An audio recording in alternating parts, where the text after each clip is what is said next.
Hi, my name is Phillip. I'll also be refuting on Melanie's speech regarding funding art programs. So her main claim was funding art programs in schools can be more beneficial than funding sports programs. Her secondary claims are, one, art programs are a way for students to express themselves. Two, art has also been proven to increase the motivation to do better in and continue with school in at-risk students. And three, funding in sports can have a negative effect on the students' health and their education. So for the first claim, art programs are a way for students to express themselves. Melanie first states at the beginning of the speech that she gives the benefits of art, why art exists, and it gives students a voice of emotions and thoughts and expresses their likes and dislikes. However, the advocate gives benefits on why art exists, but does not tell us why teaching art is more beneficial than actually coaching a sport.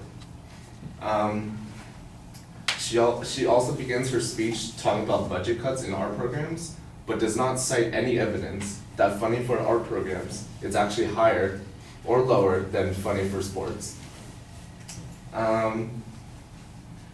Some students, because of a conflict of interest, don't feel comfortable expressing their likes and dislikes on paper, through music, or through body movements like dance. Some students actually find it more beneficial to be on the sports team, where they can get encouragement from peers, coaches, and they can work on things like teamwork, time management, and concentration. The second claim, art has also been proven to increase the motivation to do better in and continue with school in at-risk students.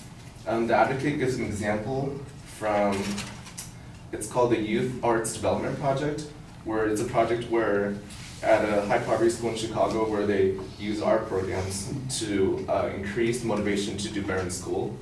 However, it gives a better attitude towards school, but that doesn't mean the students there are reaching their academic success. And also, sports doesn't decrease school participation, so I think there's a flaw in that evidence.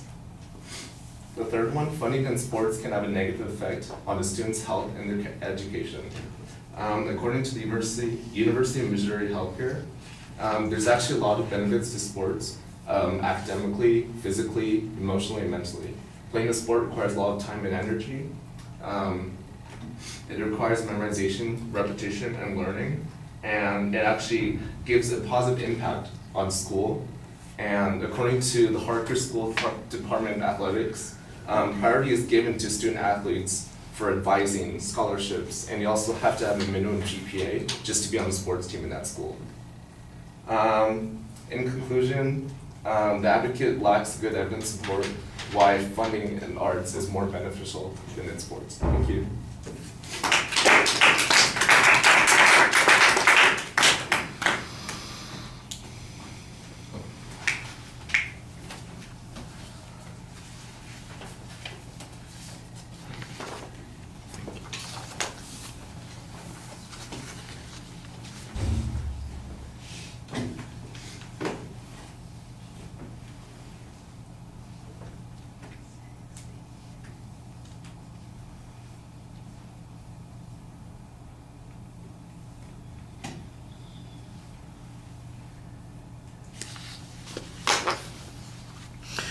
Well, Philip, the structural stuff is all fine, so that's okay. I do think on the first point that you started off pretty well with some good counterclaims on that first point.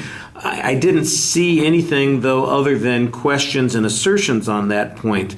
And it seems to me like you should be able to provide some backup on a couple of these things. For example, you say the advocate provides no evidence that sports are being funded at the expense of arts.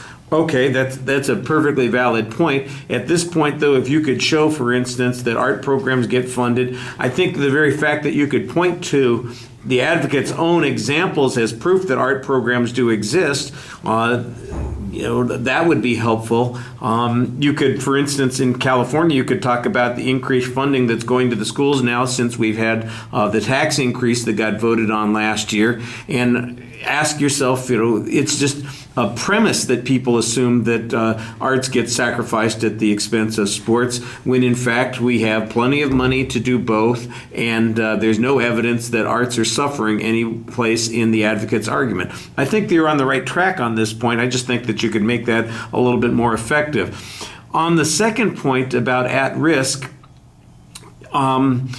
you basically just kind of remind us what the point was. You make a couple assertions on this point, and you don't really have any argument that you're saying. I think the argument needs to be that the proof is based on a limited example that we have here in Chicago, that even in Chicago where they have this example, they're not reaching their academic potential. And by the way, where's the proof that sports don't benefit people who are at risk also? Because there's a ton of stuff.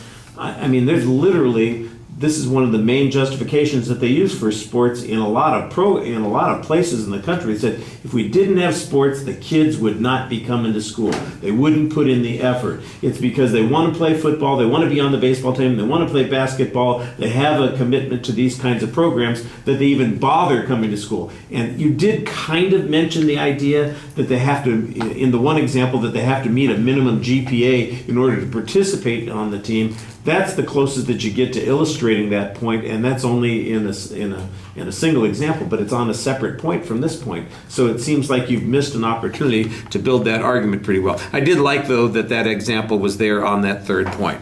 All right, thank you.